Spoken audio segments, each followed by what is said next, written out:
Hello, everyone. Hello, hello. It is Bonjour. Sunday night, and that means it is time for the Weekly Dig. Welcome, everyone, to the stream. Glad to have you all here. For those new to the stream, this is Anime Archaeology. We talk about anime old and new. And these are my fabulous co-hosts, John. Konbanwa, Mina. And Steve. Hello. I'm Brent, and we are here today to speak about Interstella 555, the story of the secret star system. Probably Interstella 4/5s, knowing the provenance of this. Let's start by asking this. Seeing a lot of old new faces in the chat. It's awesome. Let's ask this. Where did you all first come across Interstella 5555? What was your first experience with it, Steve? Well, it was late at night, and it was either Adult Swim or Toonami. I forget which one it was. But they had this handful of AMVs that they kept pumping out, and one of them was the segment, the Harder, Faster, Stronger segment from the movie. And I had not realized that it was actually part of a movie. And I was just like, oh, wow, they really did a really good job with this AMV. It just seemed to flow right all the way through. Really well. And then, of course, upon research, once I stopped drinking, I found out that, it was actually a movie and checked into it. Had the album already and checked the movie out. And I was just like, oh, this is so much fun. Mm-hmm. And it kind of looks like, like as you were saying, Brent, I was thinking to myself, kind of looks like Yamato. Don't know why. Yeah. Don't know why. Weird that. Yeah. Has a Leiji Matsumoto feeling to it. Yeah, it's got a heavy vibe. Kind of, slightly. Right. Just, the Leiji verse, sort of ish. John? I honestly saw about the same thing Steve did, but I can't remember what it was. I was literally surfing YouTube, and Daft Punk they had talked about something recently, so I just kind of was looking some stuff up, and I saw a piece of that same video. I was like, no, somebody put something together here. I'm not finding the actual video for what's going on. I'll just come back to this later. So I saw a few minutes of it. And was just like, oh, that's kind of cool. Yeah. That's it. I had no idea there was a greater thing attached to any of this stuff. So here's the context of how this all went down. So basically, Daft Punk did their album fine. Did Discovery. Obviously did rather well. He did. And then apparently they reached out to somebody in the anime industry and said, we would love to finance basically a music video for just the first track apparently of Discovery One More Time. And they kind of contacted folks around, and they said, and I don't know all the details, but basically it turned out that Leiji Matsumoto was interested. And apparently Daft Punk was like, holy smokes, like we grew up watching, Yamato and Harlock and all those kinds of things. That was very formative for us. That would be awesome. And so, sure enough, Leiji Matsumoto, co-creator of Star Blazers, creator of Captain Harlock, Galaxy Express 39s, all that kind of stuff, he was interested in kind of helming this. Now, from what we can tell, he was more like a chief director of this, and they were like directors for the sort of boots on the ground kind of work on this. So right. I don't think he was like in the studio every day for months, right, working on this. But he was definitely kind of the overall architect of it, which is pretty cool. And so the thing is, he basically did so they did One More Time, and that came out. Everyone was like, that's cool. And then, I don't know, a month or two later, like 2 months later, they dropped Aerodynamic, a full animated music video for Aerodynamic. Everyone was like, oh, this is cool, this is nice. And they did the third one, and then the fourth one. And then I remember this distinctly. Leiji Matsumoto, put out, a tweet or something where he said, oh, by the way, I'm going to Cannes with an hour-long music video that I recently made. Everyone's like, oh, really? I wonder what that could be. And so this actually premiered at Cannes, the full video. and showed off there, and then this became the whole thing. And so they made Interstella as this hour-long music video set to Daft Punk, anime music video, which is really, really fun. It's a really cool little thing, and it's interesting because, I mean, it is very sci-fi. Yes. It is very kind of, I was going to say over the top. I don't know if that's the best word for it, but it doesn't take itself seriously, I guess would be the phrase for it. But it also does tell a story. There is stuff going on. One of the fun things about it, for me, was watching one more time, when we thought it was just a music video, and it just ends with this, this ship coming in, and an alarm alarm gets hit, and we stop there, and then we pick up the next music video with the next part of the story. That's really cool. Because it does tell us this big story of these blue magicians being kidnapped by special forces, apparently, and then taken onto the spaceship, where they are. Let's just say things happen. I'm trying to remember what we see. No, because we see. I forgot.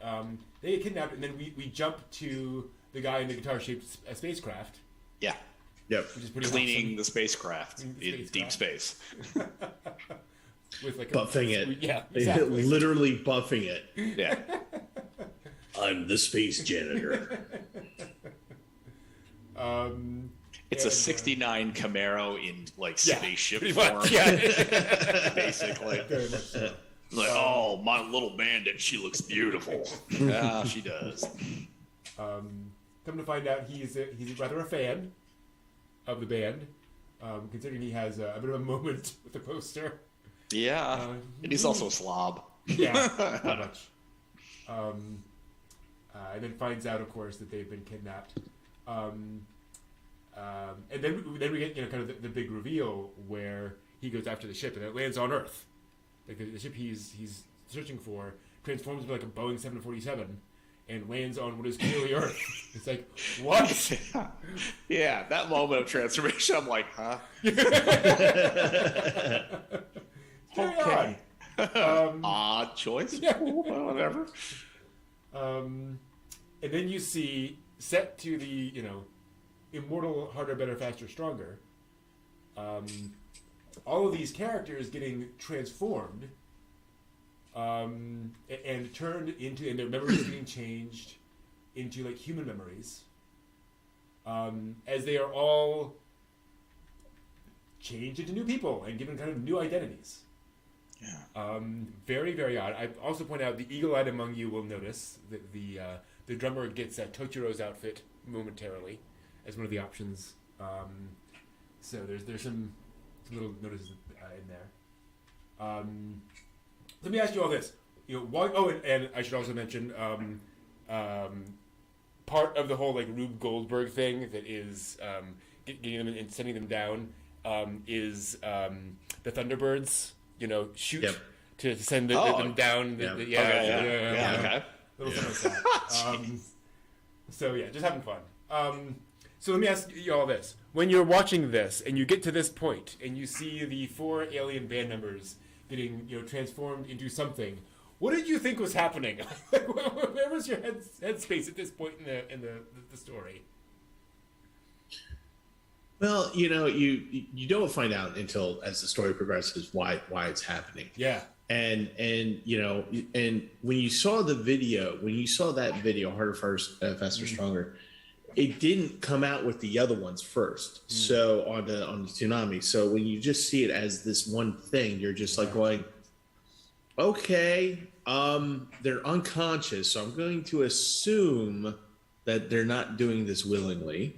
And there's some memory thing going on, but they're going down all these chutes, and I think I'd want to be unconscious as I'm going down those chutes because they just look really, really not that stable.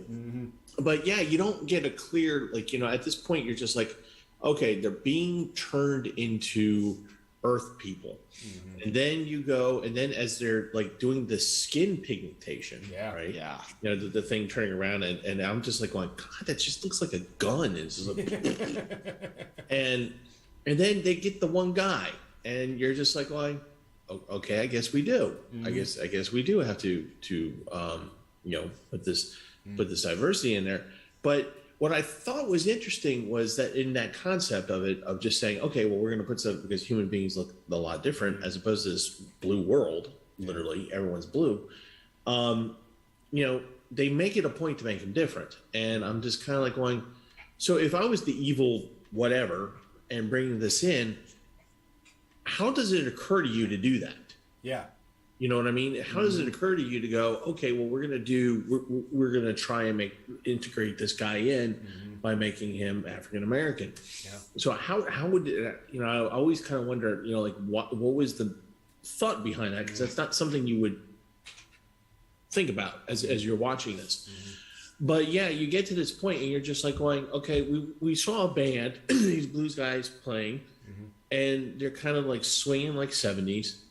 And then, right. And then, you get into this whole thing and you're just like, okay, you're kidnapped. What is going on? And then of course you were, but you're thoroughly lost and you're just like going, thank God the song is good. Yeah. I'll say when the ship shows up and I'm like, okay, this is interesting. The band is like popular worldwide with old people, young people on the little blue planet. Yeah. And okay, is this somebody's going to conquer the planet? So he's stolen the people who are like the planet unifying band. Okay. Then the spaceship transforms into a 747. I'm like, I'm not sure what's happening here. And then it just kept going, and I'm like, why did he come? This looks like Earth. Why did he come here again? What is he doing? Like, he's trying to blend them into the populace, but where's the, doesn't he have a galactic fleet or something? He's going to conquer the blue planet. Right? Why did he drag them here and makes them into the crescent dolls? And that's just his thing. I'm like, I don't know. So when I first saw this, and I still have this thought in my head, and this is going to not only age me, but I'm curious to see if anybody out there in Chatland even knows this. But every time I see this movie or I see a clip of this, like the Harder, Faster, Stronger, and they show the version at the beginning when they're the blue band, playing, and very late 70s kind of motif kind of thing going on. And instantly I get the Bay City Rollers in my head. Okay. Really? SATURDAY. Night. SA. So anyway, if you were a Sid Marty Krofft fan, you know exactly what that was. Okay. Wow. Yeah. Wow. I was lucky enough to miss that? Yeah, I got to see some of them. Craziness.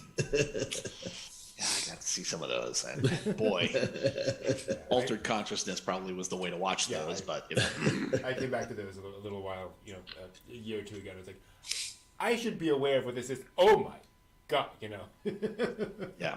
HR Puffin stuff, anybody? Oh yeah. It's played on television. All right. This HR Puffin stuff. Yeah, it was the time. Yep, absolutely.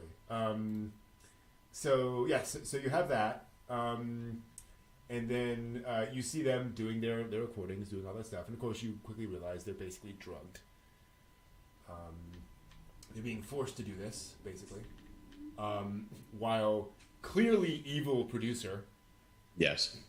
Is running fantastic hair. Oh, yes. Yeah. Fantastic evil hair. It's just like, when the doctor, if this kid, when he was born, the doctor probably pulled, was holding him and he probably had the little, when he was an infant, and the doctor probably was like, oh, we have evil. We got evil child. Okay. All right. Side note, I've been playing the beta test for Tower of Fantasy. You're playing through the game and you come across this character who is this big, tall, this big, very wide, round guy who runs a mining operation. He is like the head of the corporation, business suit,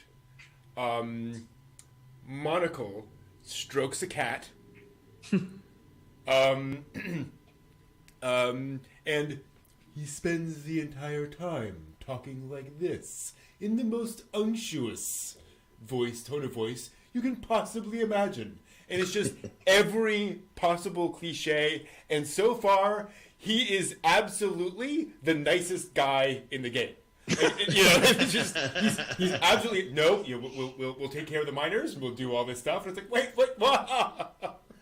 like good on you for completely upending the trope because you have totally laid the groundwork. Ernst Blofeld mixed with Kingpin, and you're a nice guy. Exactly. Yes. Wow. But yes, so you have all of that going on. And then we finally cut back to our lone hero, who is. Which I love the way that you can drug and mind control a creative process that is a band. Right. And they're still just as good, even though they're like zombies. Okay, let's talk about this, right? Let's talk about the obvious metaphor here, right? You take the indie band, you sign them to a record contract, they're churning out the same stuff and they're hugely popular, but they're just, working for the man. Losing their creative spirit. Mm-hmm. Yes. That's very much what's going on. I that was a very clear message on that one. Yeah. Well, and then you get to their big concert. And I love a friend of mine actually pointed this out, which I didn't really recognize, is that not only have they made a big, they have the violin section, the whole symphony orchestra backup, just to prove how they arrived. Now appearing at the San Bernardino Symphony Orchestra, the Crescent Dolls. Yeah, Oh, it's amazing.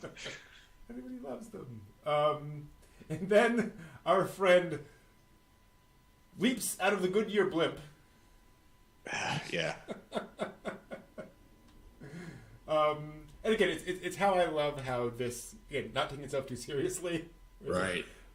Dramatic entrance. Okay, let's do a dramatic entrance. And down he comes, and interrupts the concert, and breaks the mind control. Of course, With a laser pointer. Laser pointer, very handy. Make sure you have those laser pointers handy.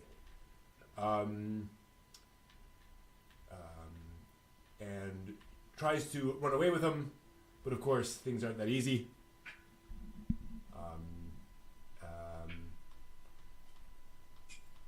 And so he manages to get away with all but the girl, which of course is the one person he wanted.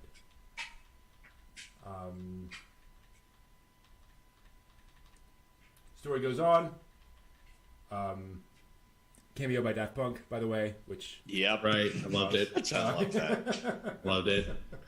Happy. Yeah, exactly.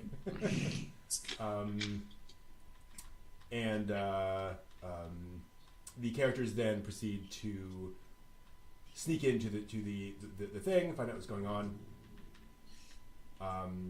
and basically rescue the girl. But of course, that only happens, at the cost of his life. Sacrifices had to be made. Yeah. Such a lovely And I was like, why do these guys always get the short end of the stick? Mm-hmm. It's just like, I love you guys. I'll do whatever I can to risk life and limb. And, here we go. I'm going to rescue you guys. Oh, gut shot. Oh. And when he dies, and by the way, that the song they play when they take her finally to him, and, he holds out his hand and they do, he kind of brings her fully back, and, through memories and things. And, he passes, and it's just like, okay, that's sad. It's my favorite song is playing on at that point.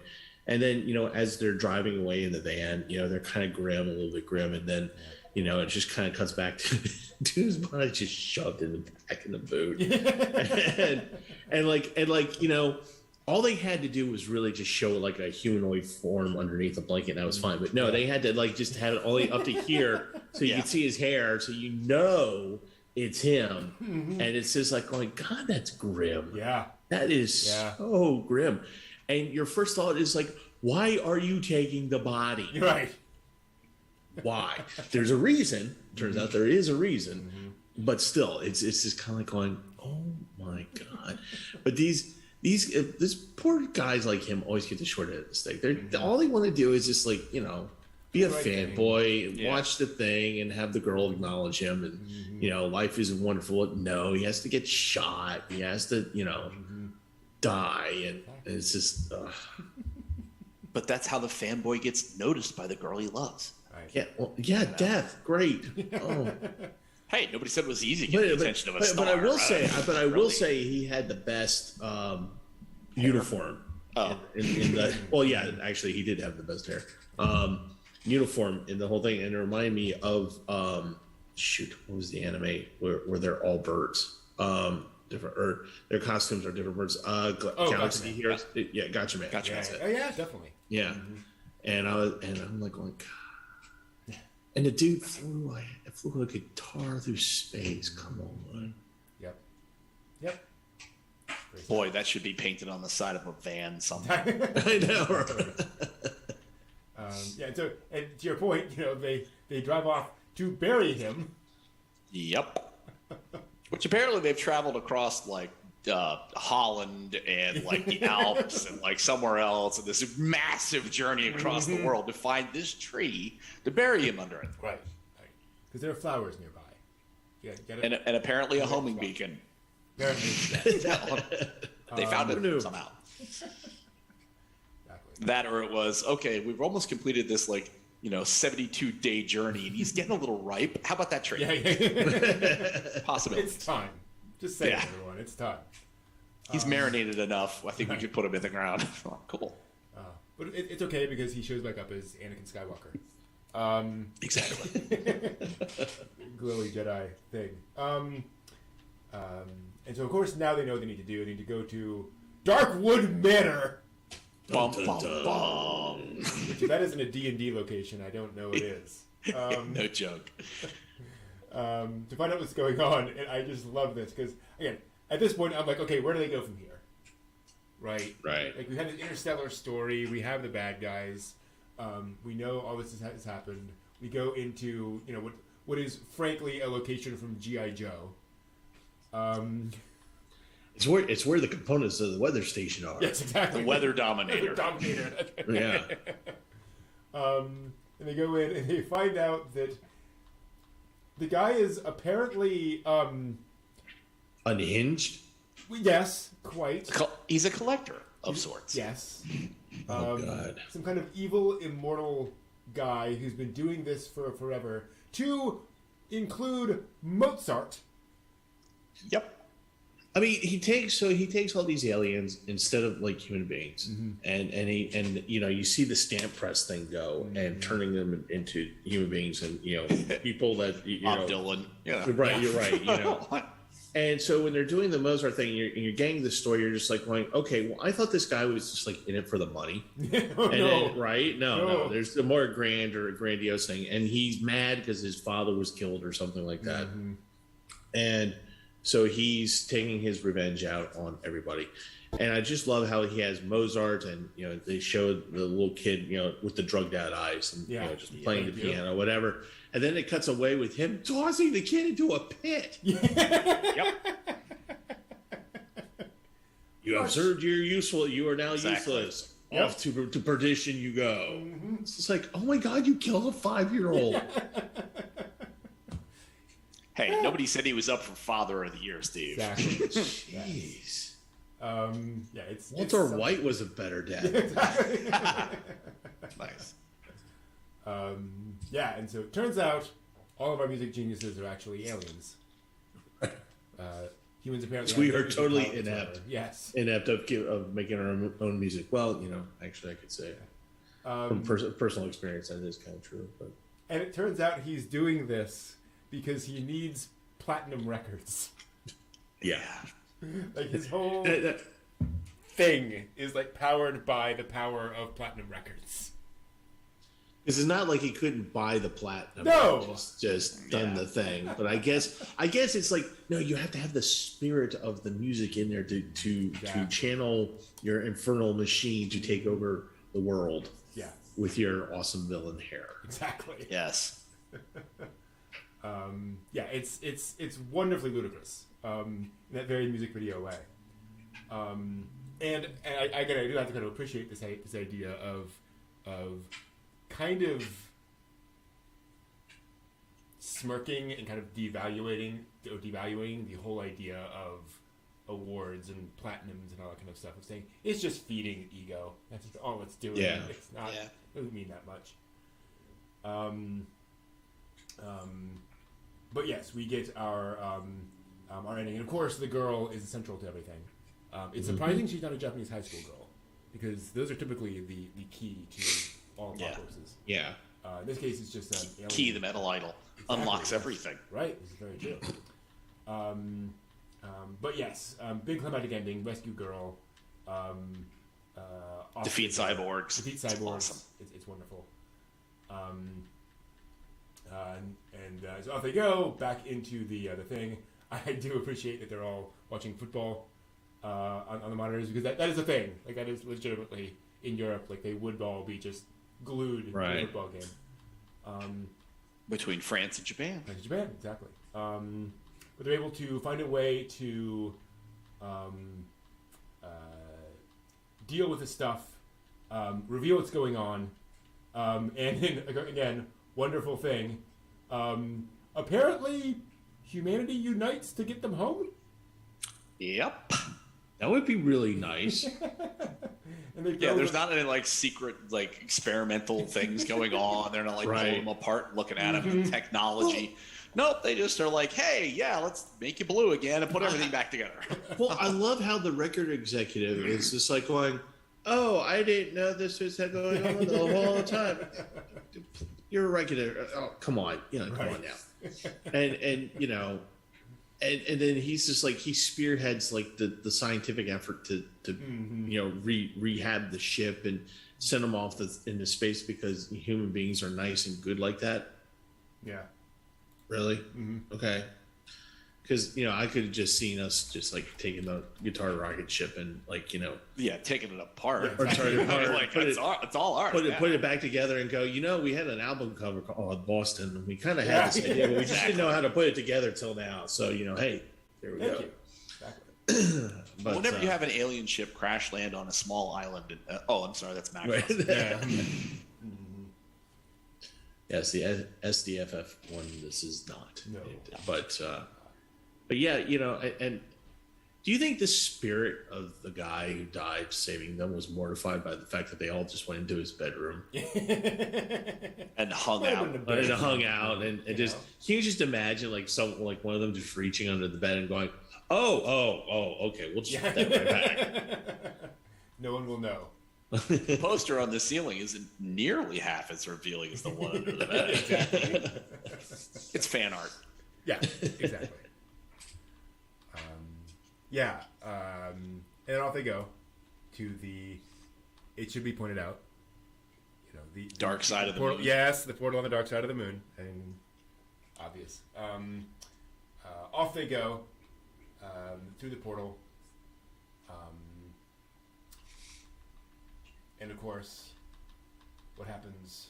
They make it back, and they actually do make it back to their world. They're able to play the music again. Not only do they put on a massive happy concert, and not only does it broadcast back to Earth somehow. Yeah. Fine. Where everyone's dressed out in mod 70s clothes. I guess the 70s are back. Yay? I don't know. No. And now our worlds are united through blue music. Exactly. Hey. Yes. Through. Sorry.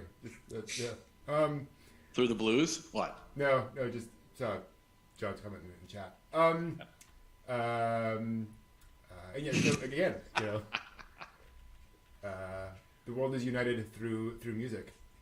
What was it all a dream? Or was it all a dream? Yes. Was it all a small child's dream? Probably. Oh yeah, I always forget about that because I always want to blank it out because I hate snow globe endings like that.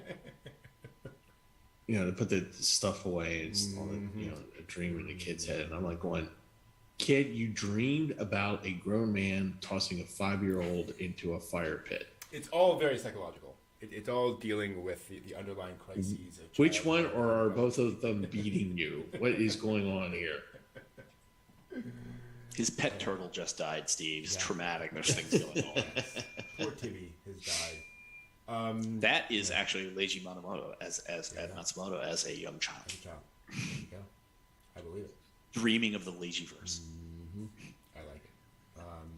No, I do think in context this is very much, just everyone loves it so much that there's a kid who becomes a fan. Yay, fandom.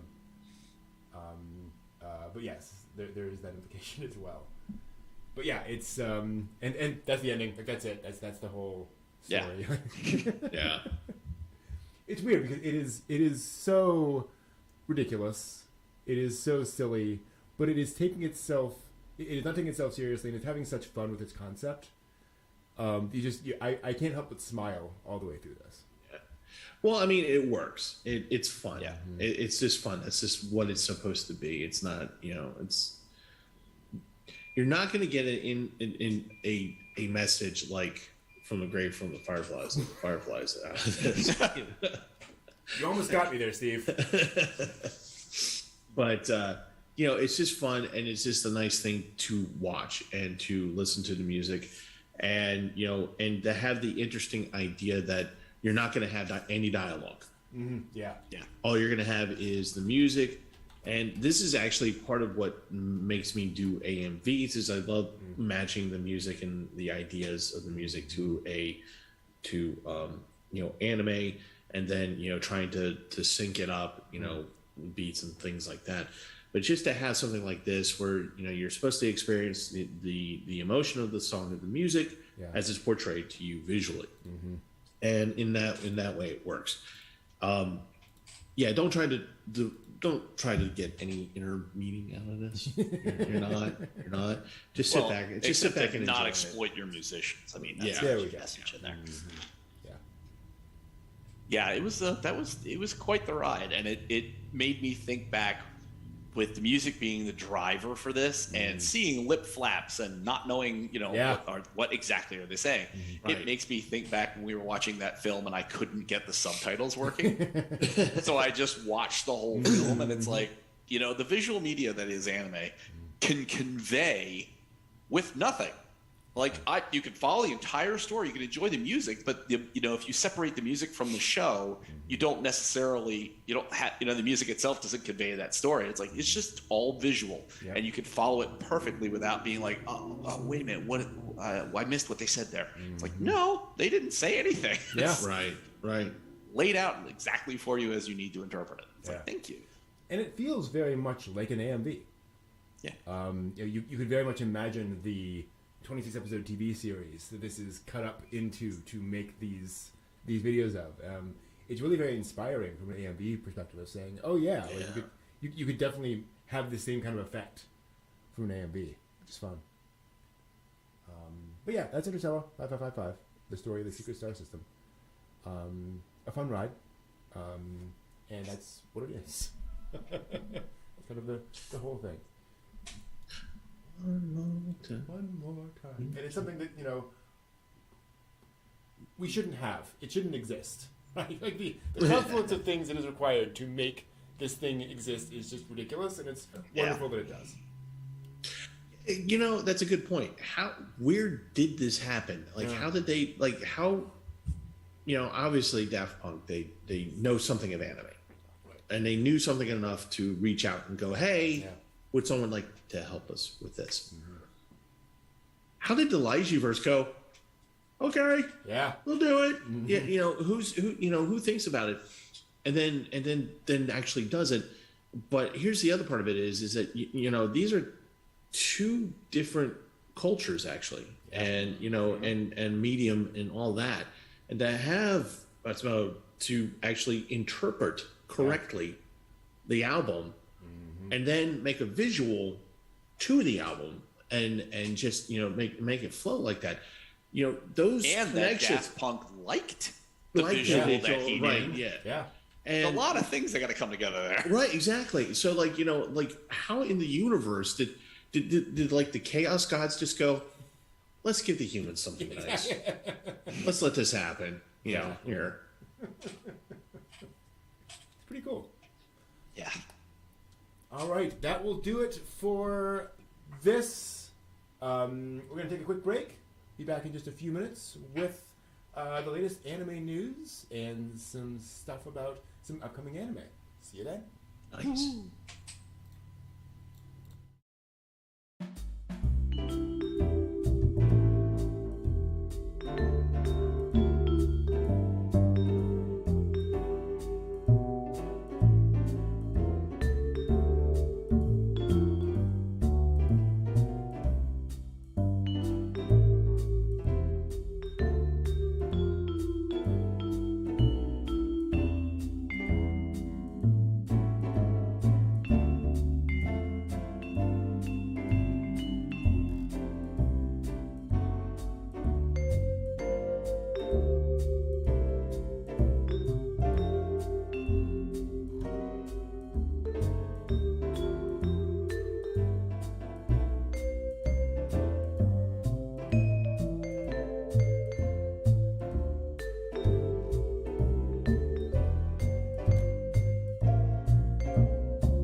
That is.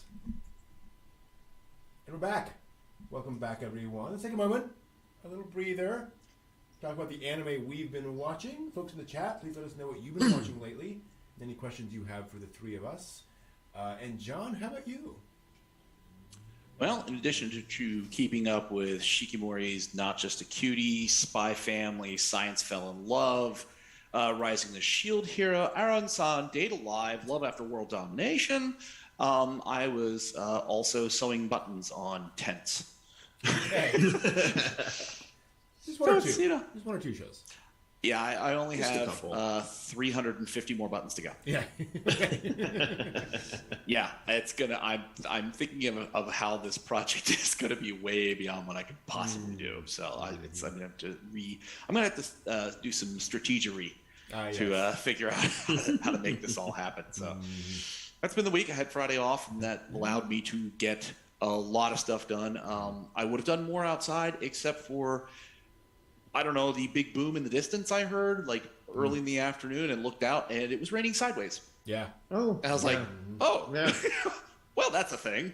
Yeah. So that kind of, inside projects were the rule of the weekend. Yes. So obviously anime inside projects, Genshin. There we go. There we go. Cool. Steve, how about you?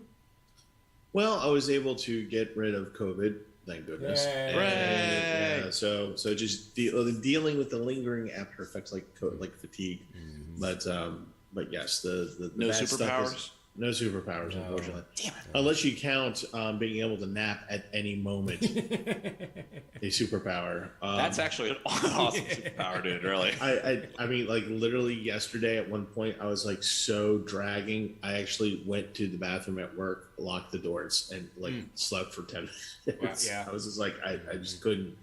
I hear that. Steve's employers, this is a joke. Steve didn't actually do that. That's didn't really happen. Oh no, you should see what they do. Fair enough.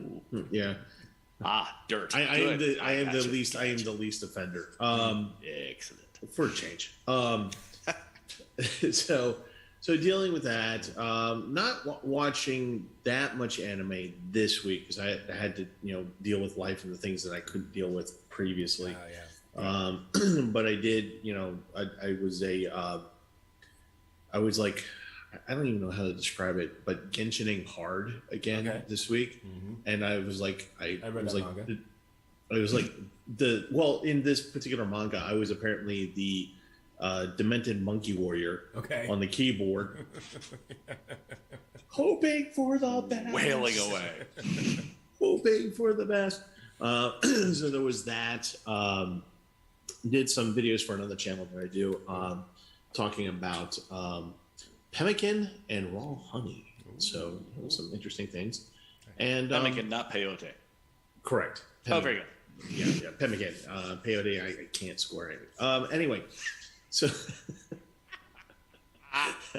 but interestingly, an old friend of mine came into town last night unexpectedly, and so we got to hang out, and I got to watch.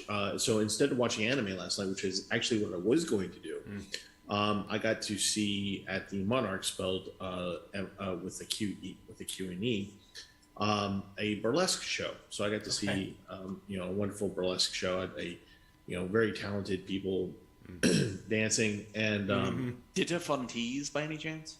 no. Ah, dang. No, not Dita Von Teese and the Hate Monkey. No, I did not get to see them this time. Actually, I don't even think they're a thing anymore. Dita Fontees is because she is, sent but me a little the thing that head, she was touring. But I don't think she's doing the Hate Monkey thing anymore. Sorry, folks in chat land. This is a whole burlesque kind of thing. But I did get to see a young lady, not well dressed, with a blindfold, able to navigate to Skyfall, the music of Skyfall, around the club, like dancing on tables and chairs and just totally blindfolded, like not being able to see. Impressive. It was very impressive. And other things were impressive too, but it's not 10 o'clock, so we're not gonna go into that. But I did get to see Interstella, which was and always a favorite of mine, and that is just a road I will always travel. That's an anime I will always watch. Nice. Cool. Brent? So let's see here. Yesterday, I watched the first 3 episodes of Samurai 7 Okay. for an upcoming panel. Yes. And today I watched the first 2 episodes of Gate, also for an upcoming panel. Obviously it's the first 3 episodes, but I will say by the end of those 3 episodes, I was like, I'm enjoying this. I would watch more in both of these cases. 2 very different shows, actually. Samurai 7's actually I really enjoyed the setting. Very distinctive sci-fi setting in Samurai 7. Crash spaceships, kind of thing. Very kind of, oh man. Was it Generation Alpha? What was the name? Okay, this is, I'm going to go real obscure on everyone for a moment. Hold on. I'm going to see if I can find out what it is. Let's see here. There's that. There's that. This is not going to be useful. Hold on. there's an old sci-fi game. I want to see if I can find the name of it. Nope, that's not it. Damn it. Metamorphosis Alpha. That's what I'm thinking of. Yeah, no one remembers this. Not heard of it. This is TSR, the makers of the Dragons, a sci-fi game that is set on a generational starship. But the players don't know that when they first start off. They're in a fantasy land, they think, and then they come to the edge of a bunch of mountains, and they find a metal door in the mountain, and the metal door opens onto a hallway in this generational starship that they turn out they are actually into. It's very sort of gonzo sci-fi, very just, crazed robot guards and, tentacle plant creatures that have mutated after, untold generations on this ship. Very, very kind of over-the-top fun stuff. And so that kind of a tone for the sci-fi in this. Anyway, like that a lot. And then Gate is Gate. If you've heard of Gate, what I've seen so far of Gate is very much what Gate is. Military sci-fi, cute girls, right? Kind of that thing. Otherwise, more work on my little Unreal Engine game, which is fun. Hopefully, we're going to add an anime aesthetic to that at some point, once I can make that happen.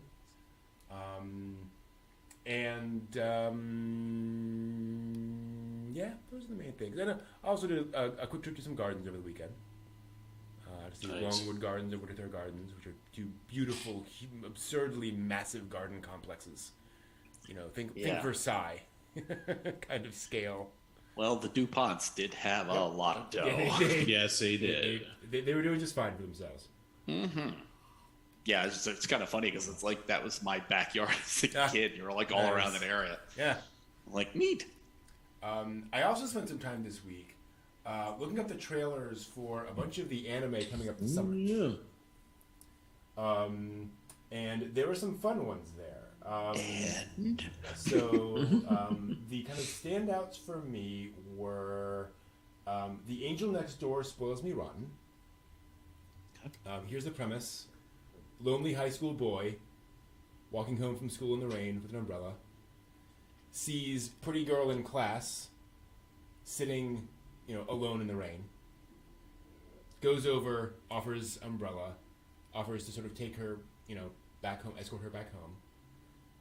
And she explains she's kind of lonely too.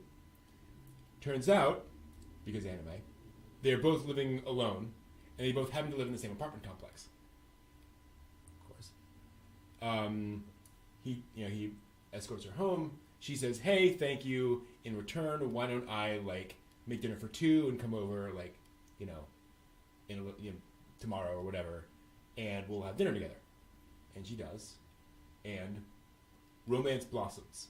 Apparently, according to the comments, that's it. There's no love triangle. There's no aliens. There's no hijinks. They're not secretly brother and sister.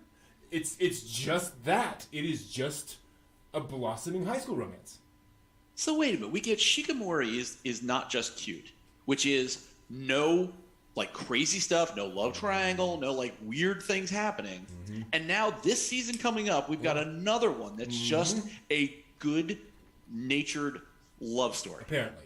Yep. Thank you. Yeah, exactly. I appreciate that because Shikamori, I still keep waiting for insanity to occur. And I'm like, no, dial it down, dude. Just enjoy it. Love the ride. There's nothing super crazy stupid going on. You can just enjoy it. There we go. Good on them. Yeah. Also, my recently hired maid is suspicious. Yeah, I want to see that one. Little boy, rich little boy, maid shows up. She is very nice to him and seems to know him, but doesn't explain how, and so he's very suspicious of her. Apparently, again, very kind of heartwarming and nice. Apparently, you could read some things into this if you wanted to, of mature woman, young boy, but that's not kind of where it goes in the original story. It's just kind of nice. She's his mom. I don't know. She gave him up for adoption. There we go. And now she's coming back to visit him. There we go. Also got a trailer for Onipan, which I was very curious about. This is the anime about the cute Oni girls who have the power of Oni Pantsu. Okay. Yes. And according to the trailer, it is just cute, dumb fun, right? Like that is just a premise to kind of get things going. It is just them running around having wacky adventures. Like there's no hint of anything prurient. It is just, goofy, like tween little girls running around having goofy adventures. So I'm hoping that is the tone they take. We'll see. We'll see. I mean, Chubra had sort of a cute element, but also extremely creepy element. Yep. So let's hope for this one. There was also Blue Lock, which I can't wait to see where this is. So it's a soccer anime. Okay. In order to get the best team in Japan, basically Light Yagami is hired to find the best team. And so what he does is he gets in 300 of like the Japan's top soccer players and puts them in a competition. And if you lose the competition, if you don't make it into the final 11, you can never play soccer in Japan again. Oh my God. So it's this like intense, like, this is my life. Everyone's just 110% the entire thing. It's hilarious. So I don't know. I just found it the funniest thing. How many episodes of that intensity will you be finally like, okay, this is stressing me out to watch this? Everybody's like, nope, no mas, thank you. Oh dear. I'm just waiting. This is horrible. I'm just waiting. This is the kind of video. This is the kind of thing that makes people snap. Like, So I just envision this, like you say, like Yagami's setting it all up, and this is like, and people are doing whatever, and to ensure that they win. All the stuff, right? And then finally, you get the one kid who gets kicked out in like the first round, and he just goes, yeah. And he comes back in episode 28, and it's just like episode 29 is the funeral, right? Yeah. It's just. No, he becomes the official ball boy and sabotages all of the soccer balls so that like they can't play. Every time they kick, or he just throws out exploding soccer balls every time they kick. Exactly. Yes. God. Another one that was kind of interesting was let me see here. I did kind of like what I saw of this. My stepmom's daughter is my ex. Oh yeah, I saw that one. So, Who's coming? So basically, boy and girl in middle school, I think, date, break up, pretty bad breakup. A couple years pass, and again, because anime, their respective parents then marry. So now, of course.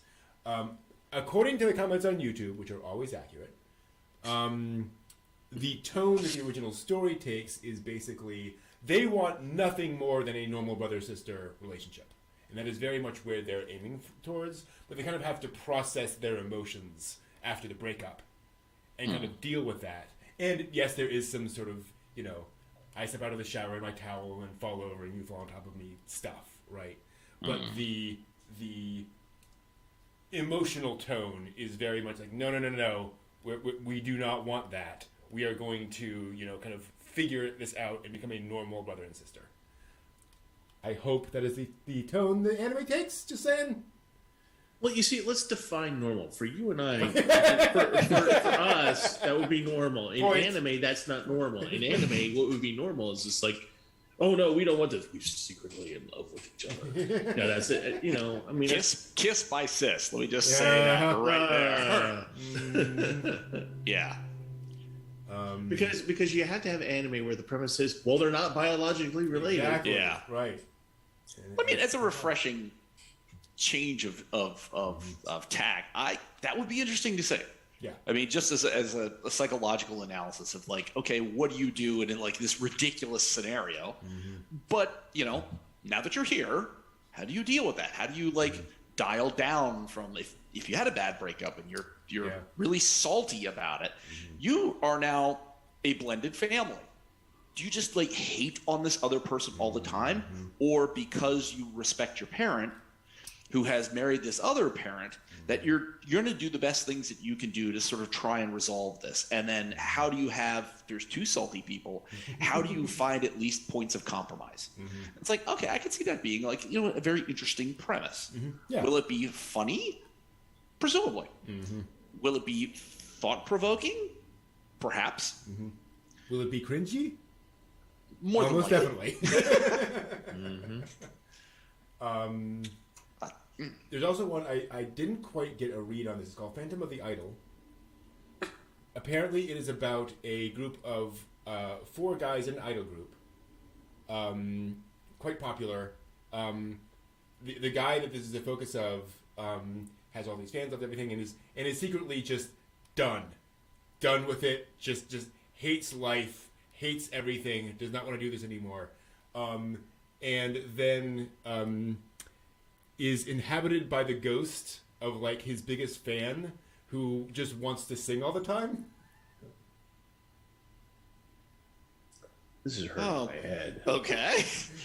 Well, that's the way to go. You know, now he's gonna have to like go out there, and so like there's the he's doing all the things, and inside he's like, all that ridiculousness. What was the name of the one with the kids show where the guys just like I hate my or Amici. That's it. Or Amici-san. Yep. Hey kids, what's it like to be dead inside? Just look at me. Like, oh. Also should be noted, we have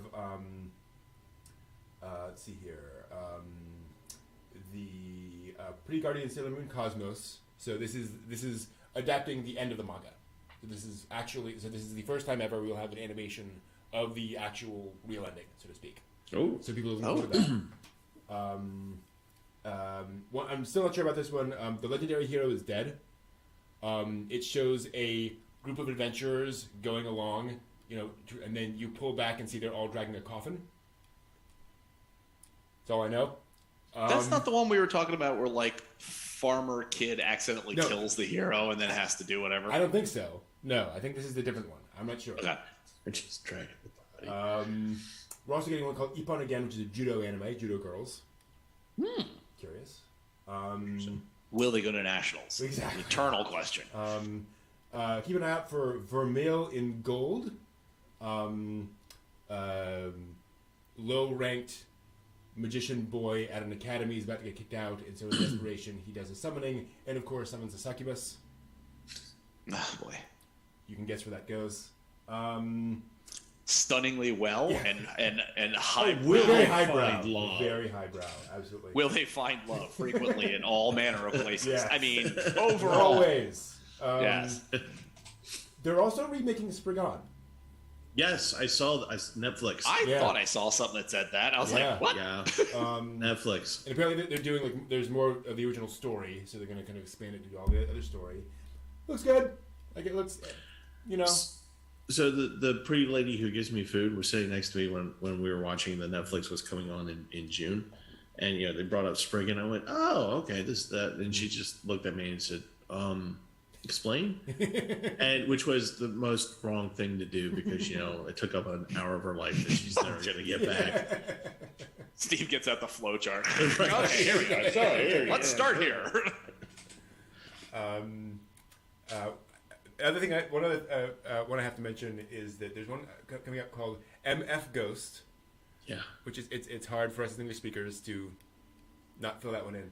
But I started watching this, and it's CGI car racing, and it's like a minute long, and it's just Eurobeat music to CGI cars racing down the street. And I'm sitting here thinking, this just looks like Initial D, and I'm so sorry to the staff because just any time you do a show that looks like this, folks are always going to compare it to Initial D, and it's going to be and I'm sure it's a fine show. And then halfway through, they throw up the Initial D logo. Like, oh, good. Well, at least everyone knows what they got. So, yeah, we're all on the same page now. Right, exactly. So I think those were all the ones that really leapt out at me. A couple other kind of things coming up. I think there's the new Utawari Ramono. False Faces, whatever it was. Mask of Truth. Yeah. Which apparently adapts more of like the backstory, I think, to that. Yeah, I saw the series that they released of that, and I really enjoyed where it was going, and the end was funky. And then I found there was like more parts of it in like different places. Some of them were ONAs, OVA kind of things, and I was like, oh wait a minute, is there like something in the story I've just seen that like I took at face value? It was like, oh, this is fun. And yet there was like more to tell, and now am I like an idiot? I don't understand truly what the story was. Yeah. I'm like, oh, okay, I'll wait for everything to settle and then piece it all together. Yeah, apparently it's based on at least one visual novel, and it's one of those things where like each media has adapted different parts of it. Yeah, and like there's just lots of little elements to it. It's never been like, okay, here is just Utawai Ramono. So yeah, the cohesive whole story. Yeah, apparently not. So who knows? And then I'm just scrolling through to see anything else that sort of Yuri Is My Job does look fun. That's the one where two girls play like sort of Yuri lovers at a German academy somewhere, but the one secretly hates the other, just despises her guts. Yeah, it's all like it's like okay, the tone of that seems like it's hitting that. Main Abyss Season 2, Crystal Chocolate's movie, new Uma Musume thing, Legend of Mana looks good. Couple movies. I mentioned just Steve. Play It Cool Guys. Looks fun. Oh, yeah. It's just 4 guys having just sort of random just funny stories. Just going to buy something and then being nervous about buying the thing. Kind of very slice of life comedy show. Okay. Looks just like a fun thing. Apparently it's based on like a 4-coma or something, so it's going to be like a little short Lucky Star-esque stuff. So here's hoping. Dragon Ball movie. Surprising. It's a Dragon Ball superhero or something like that. Dragon Ball superhero. Yeah. Okay. Fine. Yeah, but are we really surprised? No. No. In no way, shape, or form. No. So the movie's going to be about, 89, 90 minutes long. About 80 minutes of it is going to be Goku charging up a spirit bomb. Yeah. Yep. This time it's Gohan. Oh, it's Gohan. Sorry. Dun dun dun. Kameha. And as I mentioned before, we're getting a remake of Urusei Yatsura. Yeah. Yeah. Which good on them. Well, I actually liked the trailer. Yeah, me too. I think they're going to do a nice, faithful, up to date reboot. Here's the thing. I've been thinking about this. Wacky, silly school comedy. It's all the rage. Yeah. Like really, that premise is absolutely fits into modern anime. I think it would have landed really poorly back in the the romantic moe era. But I think these days, sure, people are all for that. So I hope they're able to make it work with people. I'm looking forward to it. Meat. Don't hear that? Here's something.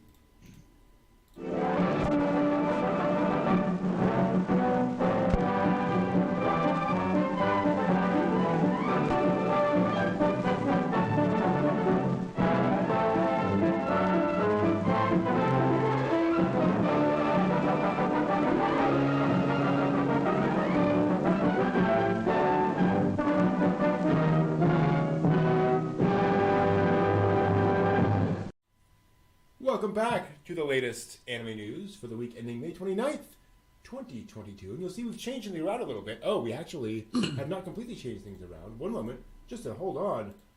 There we go. Oh, That's where we should be. Here at the News Center. News Center. Anime News Center. Exactly. Let's get to it. Y'all may not remember Heen from Howl's Moving Castle, the little asthmatic dog that runs around, right? And kind of all the time. Yeah. Now you can have a life-size replica of Heen. Because who wouldn't want that? So yes, a company in Japan named Acorn Republic has commissioned a life-size Heen on a little pedestal that you can buy and take home with you. It only costs about $350. Does it make noises? Nope. Is it soft? Nope. Is it? Nope. Is it really a urn for your dead pet that you cremated? Oh wow. Wow, that's really depressing, Steve. Thanks. Steve, what a direction. Yeah. No, I'm not sure what it's made of. It looks like maybe like a resin type material. It's just Heen in hard form. That's funky, but I want to have it huggable. Yeah, you know what I mean? exactly. Like, it's very odd. That would probably be the thing I put in the hallway in front of my door, and if a burglar were to come in and. So they show it like next to a seat, so you sit down and kind of pet Heen. I guess that's sad. Okay. instead of the two architectural like greyhounds next to your front right, door, have two Heen statues on either side of the door. Be like, actually, what does this that would say be cool. about your home? Actually, I would do that. But yeah, that's a thing. But wait, that is not the only anime you could have in your home.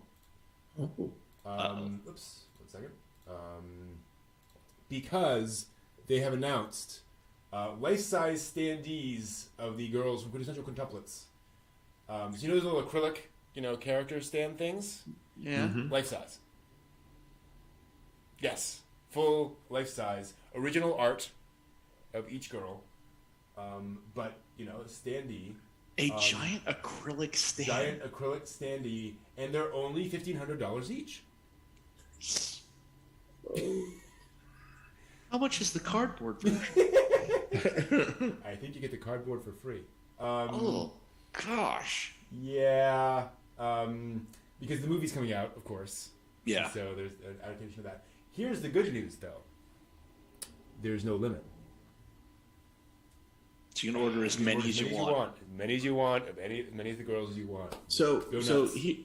I was about to rip on this, and then it just suddenly occurred to me: what if you could get that with Comey? Right? Comey Right? can't communicate. Exactly.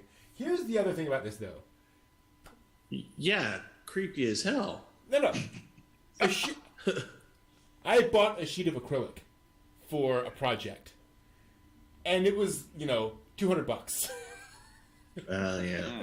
Like, and I mean, it was a little smaller than this, but a 6 foot, 3 foot sheet of acrylic in whatever thinness they have.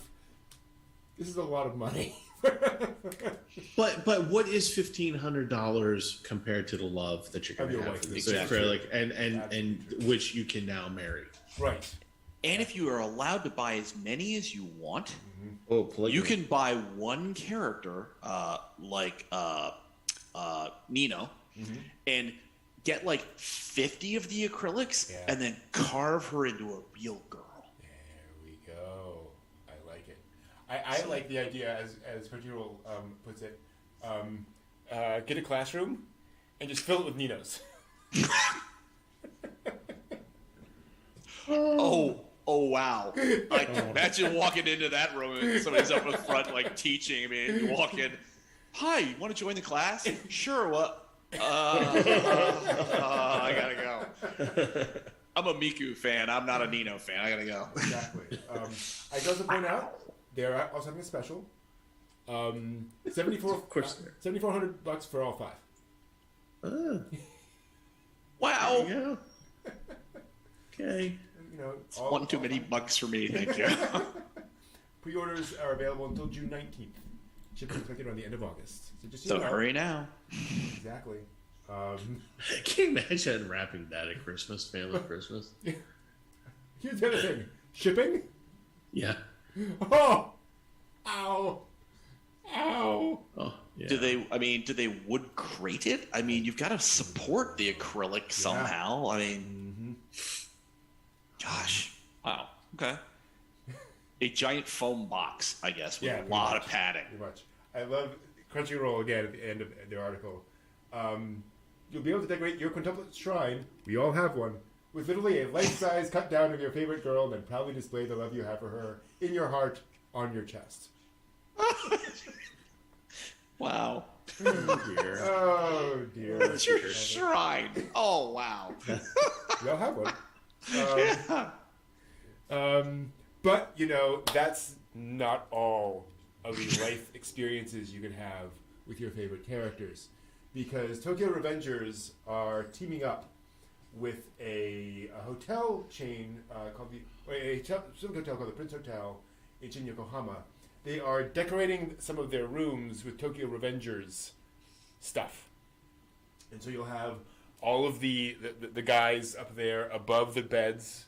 They have custom pillows with the faces of all of the characters there on the bed. Just like face pillows, not body pillows, just to be clear. No documockers. No documockers. Nice. They'll also have dishes in their restaurant themed after Tokyo Revengers.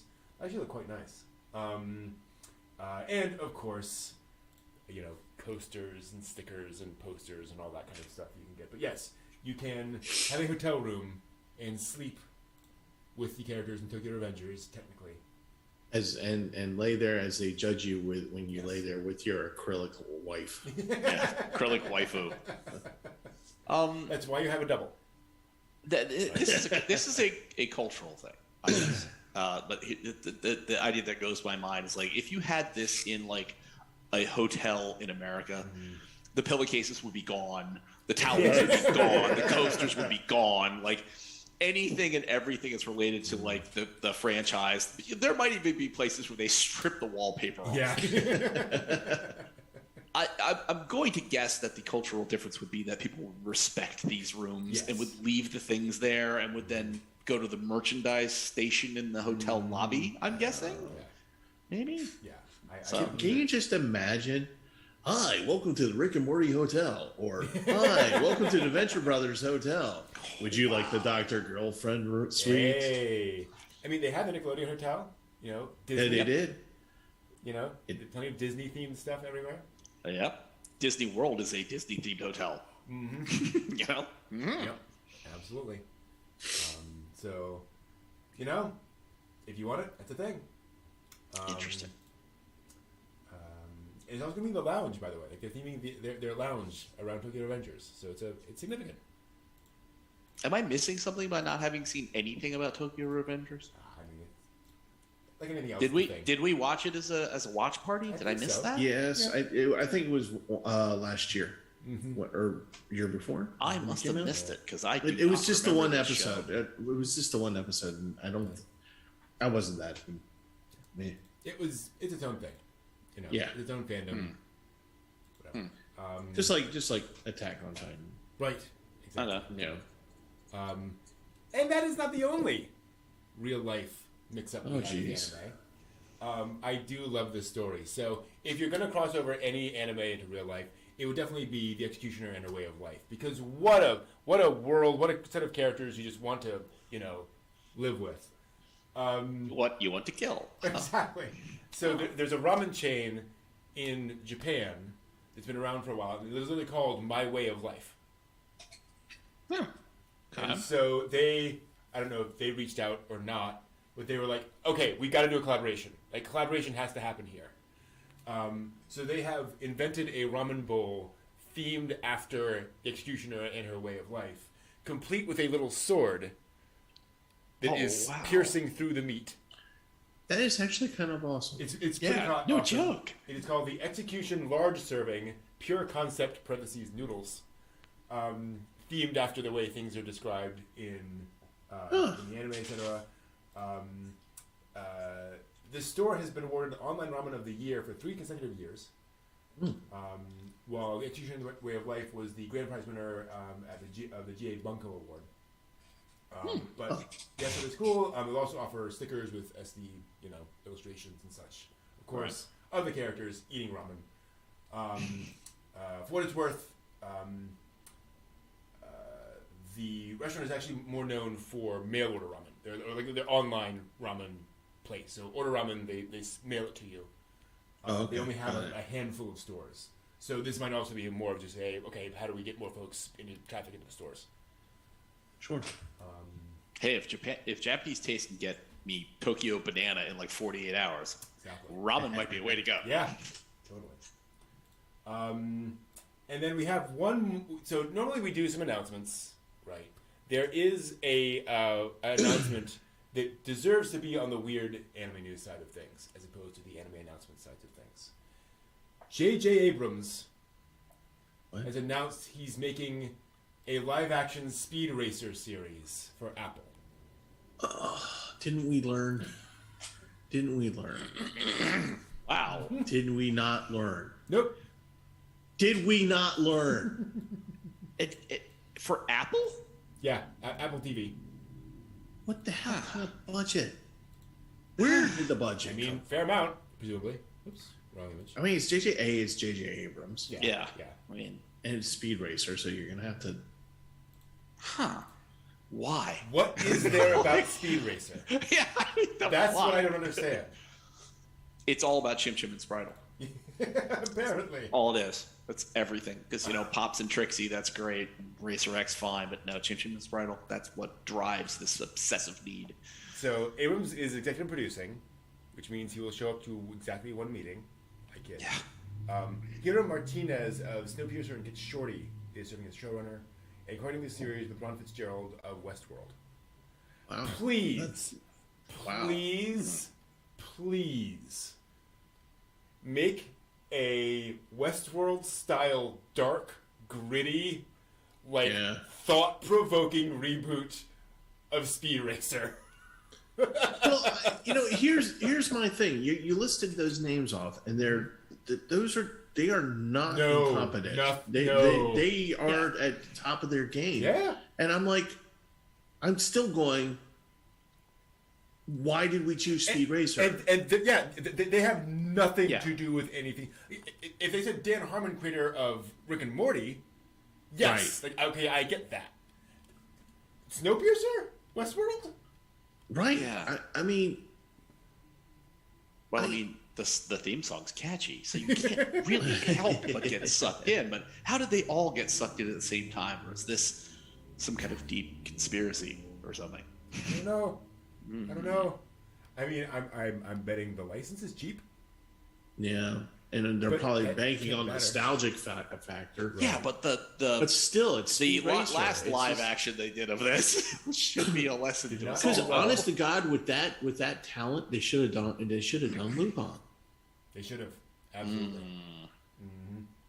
Actually, they should How have about a redone live Castle. action Macross? No, you got it. That's it. Do you remember Love live action? Oh, I mean, yes, because give James Cameron Gundam. Yeah. Let them do Yeah. Macross. Let Cameron do Gundam. Yeah. Yeah. Okay, enough of that. Enough of that. Speed Racer, J.J. Abrams, Yeah. Apple TV. Yeah. What could go wrong? Exactly. Anyway. Do I have a thing? Actually, I do not. Things are not quite set up, so we're just going to move over to also this bunch of different news items we want to talk about. They announced this week a South Korean vertical comic style remake of Dororo, the Osamu Tezuka classic samurai story. Yeah. It's not only a remake, like it is set in modern times. Huh. Yeah. And Hyakimaru is the Hyakimaru from the original manga who's still trying to get more of his body back. In modern times. Yes, and he's like survived for this long, and now he is, and he comes across obviously somebody who looks like Dororo and all that kind of stuff. Wow. But yeah, very interesting idea. Okay. Hope it goes well. Tezuka also did an adaptation of the Shinsengumi, which is going to be adapted to live action. So, I'm sorry, to Kabuki, not just live action. Yep, Kabuki play of the Shinsengumi. Curious. Oh, wow. Yeah. Again, Is this going to be one of those... oh, gosh. But remember I mentioned it some time ago that there was going to be... Oh, it was Miku.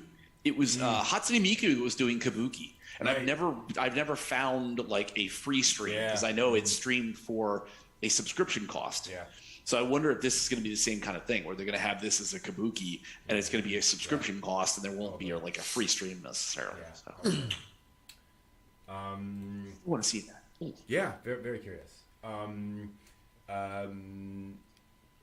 There was an announcement this week that a union was formed at Seven Seas, the manga publisher. There has been more stories about that and about like how that was set up and how problems with how it was set up and so forth and so on. It's become complicated. Suffice to say, that's the thing that happened this week. So feel free to dig into it. It quickly became so many different people saying so many different things on so many different sides that I don't want to kind of say here's exactly what happened because I can't quite tell. But a union was formed. So FYI. That kind of reminds me of a Pat Labor episode where Godo and the chief mechanic go on vacation, and the entire staff and everybody divides into these different factions, and one of them's union, one of them's socialist, one of them's whatever, and just kind of because I'm like having that run through my head, but it sounds like like a whole bunch of people say, yeah, we're making a union, and it's just like basically a whole bunch of people with disparate interests going, yeah, we'll be all under one banner, and then we're going to bicker at each other. Well, and so not to go into the details, but it sounds like some of the employees announced they formed a union, but didn't put it up to a vote. They just set up a union, did it. And they're like a minority of the people working there. So it's like, that's not how you're supposed to set it up. And, it's gotten complicated. Well, I think certainly even if it wasn't set up with the absolute standards, like you have to have a certain percentage of any given business to vote for whether they're going to form a union, blah, blah, blah. The idea of announcing, hey, we're going to either some way or somehow do a union thing. That's kind of like running the flag up and being like, warning about wages and about working conditions, about other things. It's like stuff's kind of rolling along here, so just should be aware. Like, absolutely. Okay, fair enough. I got you. You're raising attention, certainly. Yes, certainly. He also raised the attention for the fact that this may just be me, but they posted 2 mascots for their union. And one of them is a pirate bear who's doing the ho ho ho ho ho ho thing, which doesn't land well to me when you're trying to garner sympathy. It's like, what a weird choice. I don't know. I just see this ending like a Shin-Chan episode where he's like got the bandana on his head and he's sulking in the corner. He's playing the sad music on the box because the union has lost. I don't know. I just So I knocked over my mic. Very, we'll just very weird. We'll see how this shakes out. Yeah.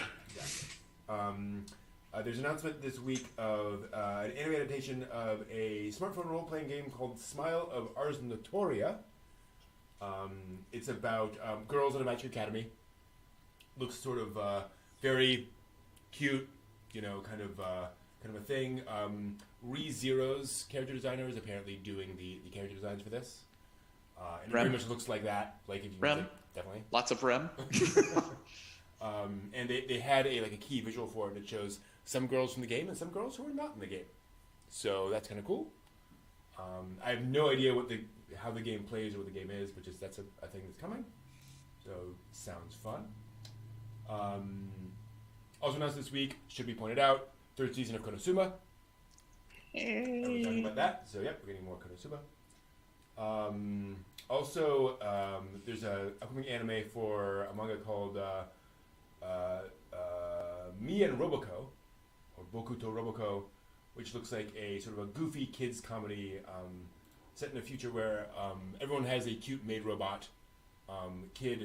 Elementary school kid wishes for a cute maid robot, and what he gets is a maid robot who is not perhaps as cute and helpful as he would wish. So silly gag manga kind of a thing, clearly.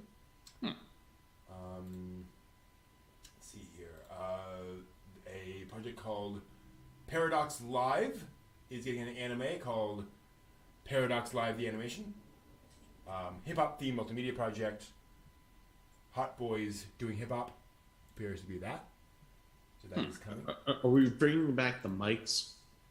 I don't know. Where you did the mics and Hypnosis mic. Hypnosis mic. Yeah. Hypnosis mic, yeah. No, I think this is an attempt to cash in on Hypnosis mic, if anything. I would assume. BTS meets Hypnosis mic. There we are. The Masterful Cat is depressed again today. Is also getting an anime adaptation, TV anime adaptation. Saku takes in a stray black cat. Did not realize it would become a housekeeping life partner. Especially because the cat is bigger than she is. He takes great pride in his culinary skills, and a good sale at the supermarket always gets his whiskers twitching. Saku may not have her act together yet, but at least she has Yukichi, according to the description of Seven Seas. I don't know. Sounds cute. Sounds fun. Their union problems are leading to some issues with stories, apparently. Not sure, but okay. Odd choices. Michiro Togashi has teased a return for Hunter x Hunter, or Hunter x Hunter. It's a big deal. It's been on hiatus since 2018? Yeah, 2018. Really? Yeah. Damn. Really? It went on a couple of different hiatuses starting in 2017. Stopped, and then he's like been posting to an anonymous Twitter account, like cropped images of parts of pages, and like one of his friends like posted and said, yeah, that's totally him. Like I verified that is his account. Like that is him posting these things. Very odd. Probably some kind of self-marketing thing. I don't know, but it's viral marketing. Exactly. As he got drunk, he goes, yeah, something. A couple other kind of various manga things. There's going to be a 50th anniversary exhibition of the Rose of Versailles in Tokyo. Ooh. Coming up Wow. this fall. 50 years. Yeah, no joke. New SD Gundam smartphone game was announced this week. As well as there's going to be a prequel manga to the upcoming Gundam movie, the Kakuru's Dome Island film.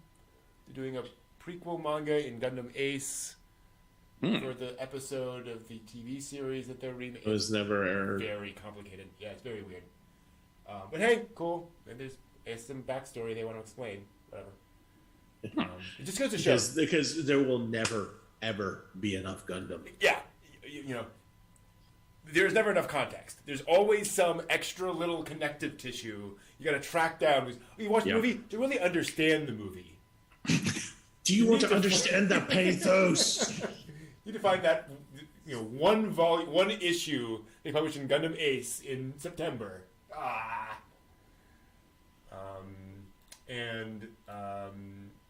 New manga coming from the creator of Spriggan. Also announced this week.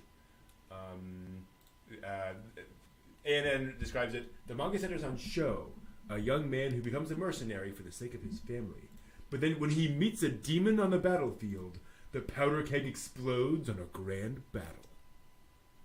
Which tells me nothing. Their lips lock. Their hands find each other. The sensuous passion of love and battle Explodes across the screen. Oh, wow. I need a shower. So gross. I feel there should be an RC-17. NC-17 rating. That's all the news for this week. Thank you all for watching. See you next week. We do have some history as well. Ooh, history.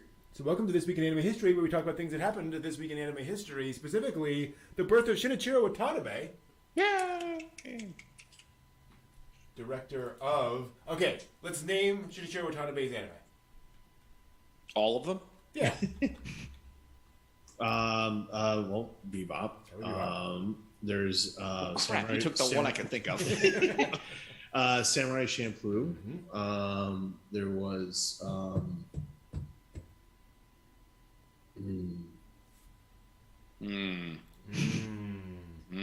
I'm blanking on the name of it. It was a musical one. Damn it.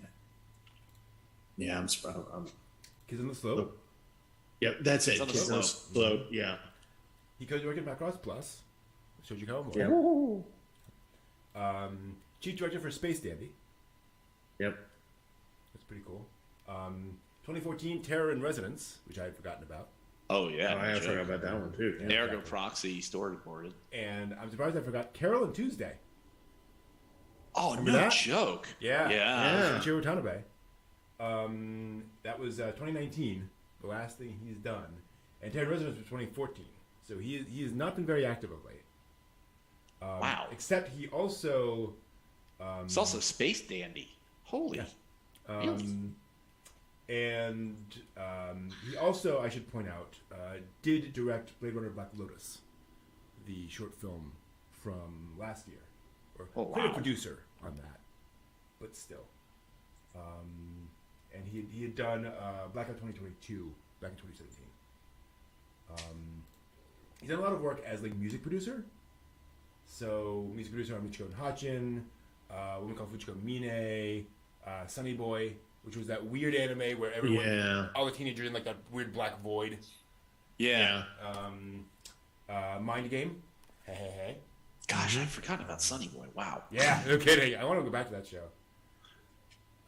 But yeah, he's been definitely a distinctive voice. Yeah. And definitely musically inclined. According to Wikipedia, he also was an episode director and storyboard artist on Vision of Escaflowne. And Ergo Proxy. And, Storyboard guy, yeah. Yep, and storyboard guy. And Tetsuo and Brody Decode. Which is interesting. All remarkable shows. You know, man has taste. Just gotta say. Yeah, I still have to finish Ergo Proxy. I think I'm like 6 episodes into it. Yeah, same here. Boy. So much anime to watch. And of course, Animatrix. He also did several episodes of the Animatrix. Must be pointed out. Yeah, cool guy. And yeah, he is an important person in anime. I just can't wait to see what he does next. Hopefully we get something cool from him soon. Yeah, that's it. That's the only thing in May that That's what we got. Yep. Because we had Hideaki Anno's birthday last week. Yep. But pretty quiet.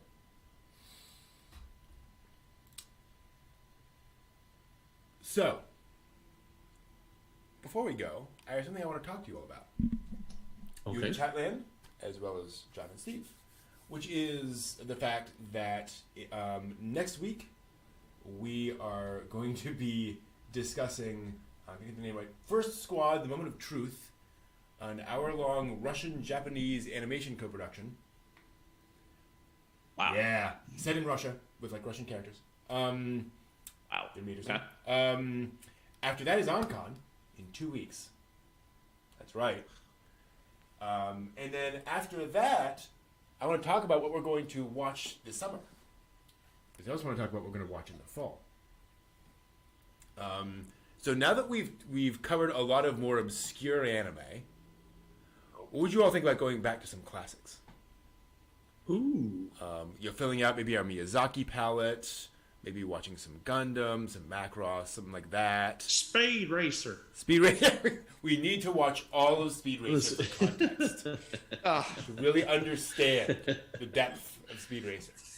In all fairness, I've never seen Speed Racer in like its Japanese context. I've only seen what was brought over to the US. So I have no idea whether there actually might be something in there other than like the ridiculous American version that I saw. Possible?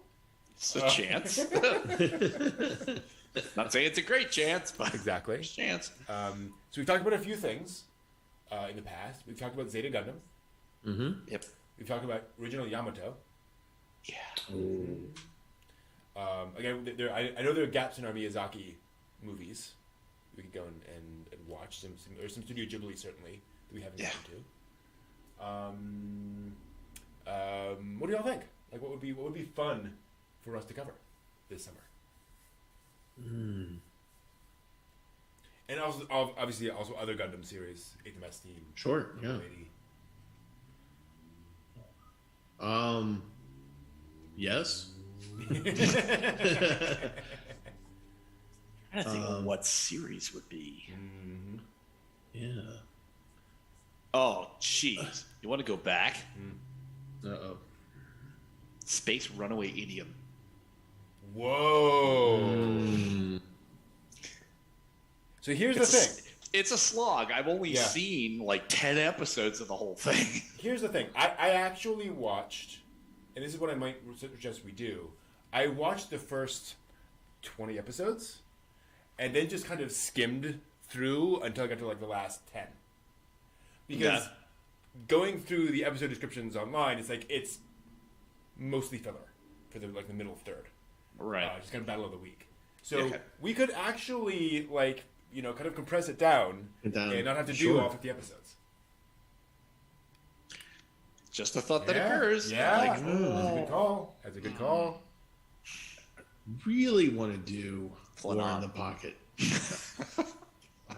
There's two uplifting anime. Okay, but if we do Claymore, we have to do Air and Canon back to back.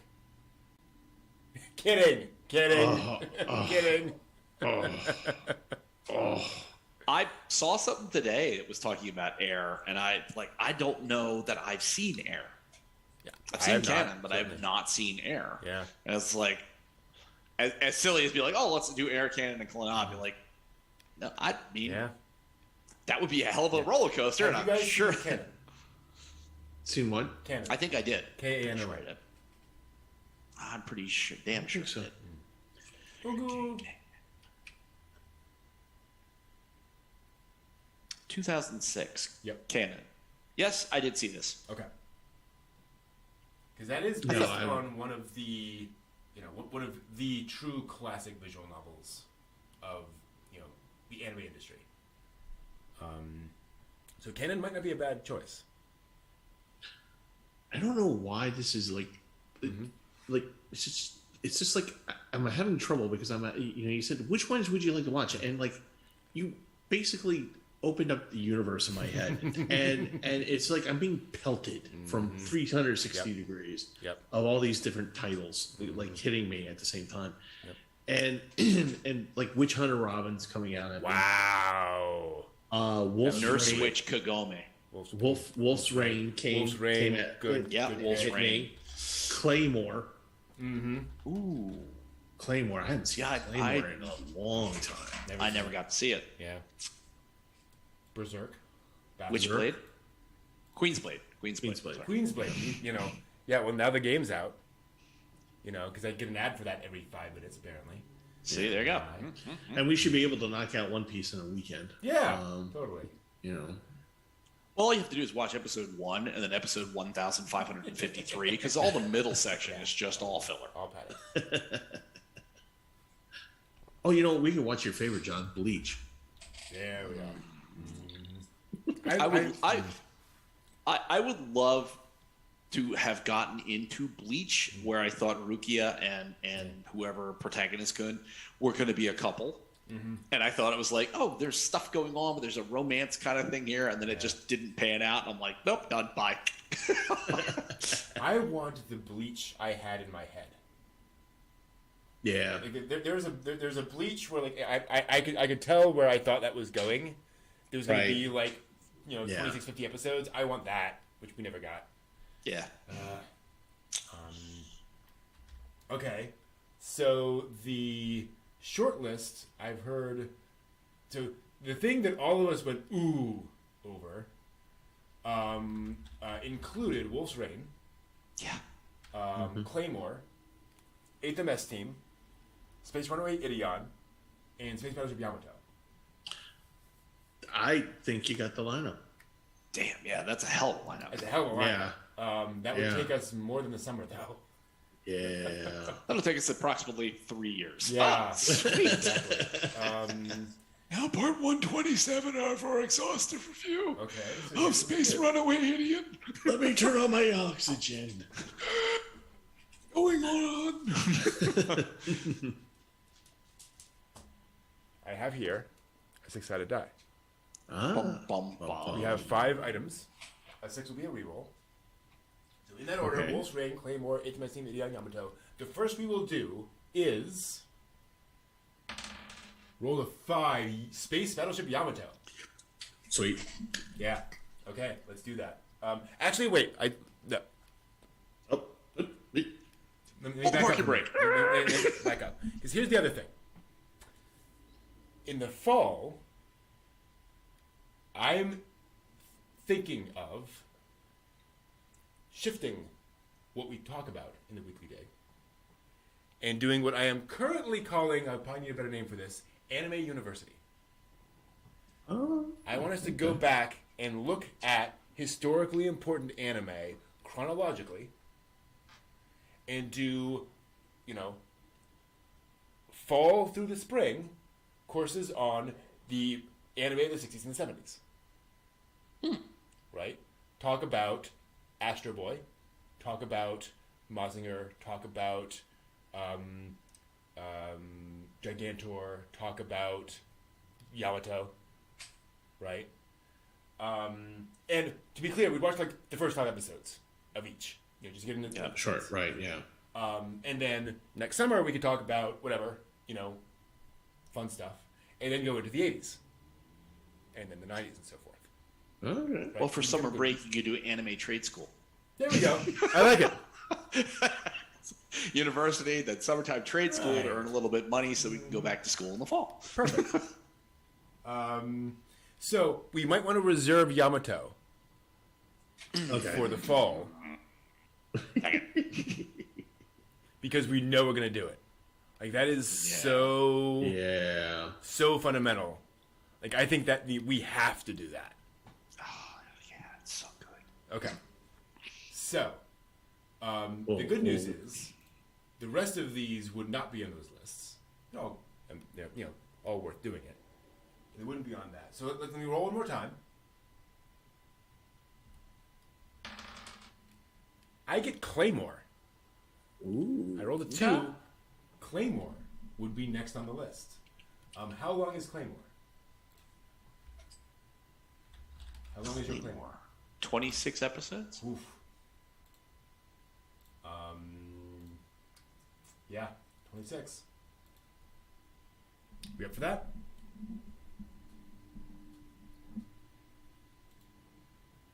I've heard of Claymore so many times, and I've never seen any part of it. So I'm up for anything that's getting good reviews. Yeah.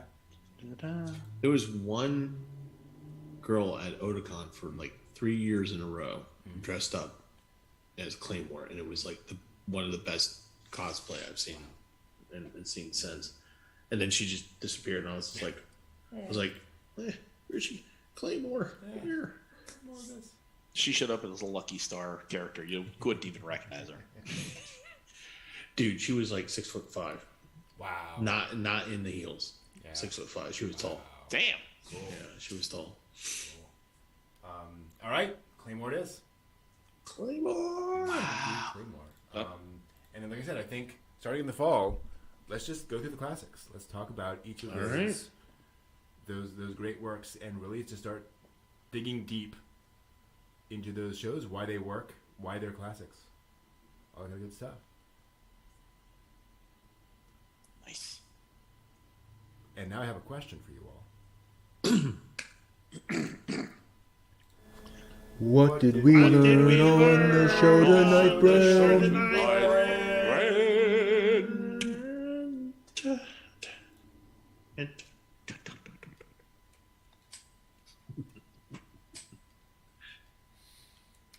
John, how about you? What did you learn tonight?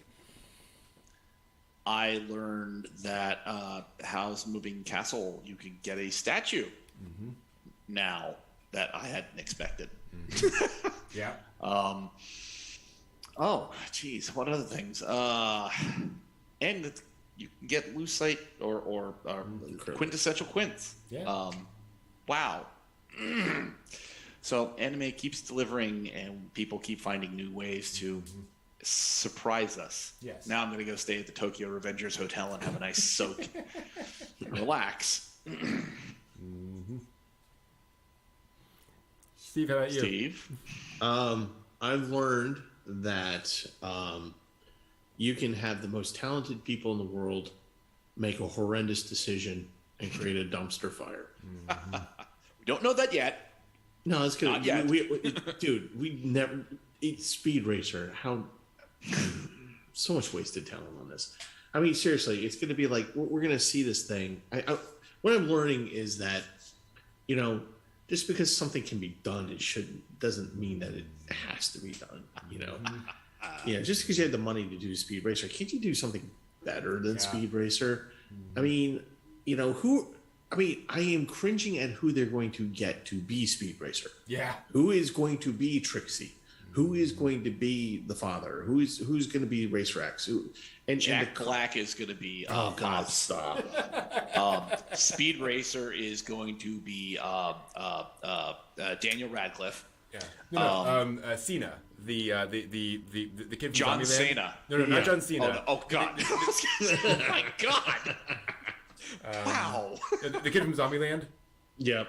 The guy who plays Mark Zuckerberg in the Facebook movie. Yeah. Okay. Yeah. Okay. Gotcha. Gotcha. There we go. He's going to be Speed Racer. And Trixie is going to be a heavily digitized Helena Bonham Carter. Yes. And Chim Chim. Oh gosh, jeez. I can't think of who I can. I mean, it'll be just a digital ape. I mean, I don't know if anybody. The obvious answer is Andy Serkis. Okay. There you go. Yeah, there you go. Yes. And Sprite will be Jim Galifianakis or whatever the heck his name Oh, okay. is. Yeah. It'll be Spritle. Who's Racer X? The little though? cat. Racer X. Yeah, exactly. Racer X. Oh God. John Cena. John Yes. Cena will be Cena, Racer X. Yes. Yes. That or Samuel L. Jackson. I will accept either one. Oh, jeez, yeah. Yeah. That, So now I've learned that would we be can awesome. come up with a casting that might as well work. I think that would be like the most amazing cast in the world for a film like that. If you cast all professional wrestlers, I would watch episode 1. I legitimately would watch the first episode of that. Oh my God. Yeah. Just to see how it goes. See how it goes. How badly this is going to burn. All right. So I've also learned that apparently I can have now a mail order acrylic bride sent to me for $1,500. And I've also learned that I can honeymoon in the Tokyo Revengers Hotel and be judged by the ever omnipresent looks from the ceiling and from the pillows and whatnot. I've also learned that Interstella is a wonderful, wonderful little ride. And, if we were going to take the money to make Speed Racer, why don't we do a live action of that? Exactly. That would be interesting. I mean, I have, if you want to do a live action, 4 words: Ghost in the Shell. Mm-hmm. Like that, Yeah. that would be great No. as a Yeah, series. yeah. Actually, that would, you're absolutely right. All 3 talent can do that. Yeah. Yeah, that's right down their alley. Yeah. Akira. Never. Uh, Oh, We tried I'd like Dragon to Ball see Z it. again. I'd like to see it. No. It's a no. I would like to see an Akira live action. yeah. With enough budget to make That's it the thing, work, yeah, exactly. not like Yeah. half-ass the budget. Yeah. Yeah. If you're going to attach big names to it, it better damn well have a big budget. Yeah. As a problem with Akira, especially as you get past Volume 1, like that story gets crazy. Like there's there's not a lot that you Yeah. can't, that you wouldn't have to constantly CGI in that show. I have learned that there's a heck of a lot of anime coming out. Yep. Every week, I think, okay, we'll get 1 or 2. There's always like 5 announcements every week. It's nuts. Which is, not the worst thing in the world. Always like to see more anime coming out. And I've also learned that all that's old will come new again. Yes. And just because it's old does not mean that it will not have a new life injected into it in some way, shape, or form. Whether that's It's for better or for worse. whatever worse, whether that's Rose of Versailles or Urusei Yatsura or Spriggan, anything can come back. You name it, anything can come back, which is a good thing. That'll do it for us for tonight. Thank you all, as always, so much for joining us. This has been a blast. As I mentioned last time, next week we will be watching First Squad. I keep wanting to say First Strike. First Squad, The Moment of Truth. which can be found in various places. And I hope you all will enjoy that. And the week after that, we will be doing OnCon on Saturday. So we're switching out for Saturday in 2 weeks for lots of panels and fun stuff there. So hope to see you all there. Hope you guys have a great week. And until next time, as always, watch more anime. Well, yes.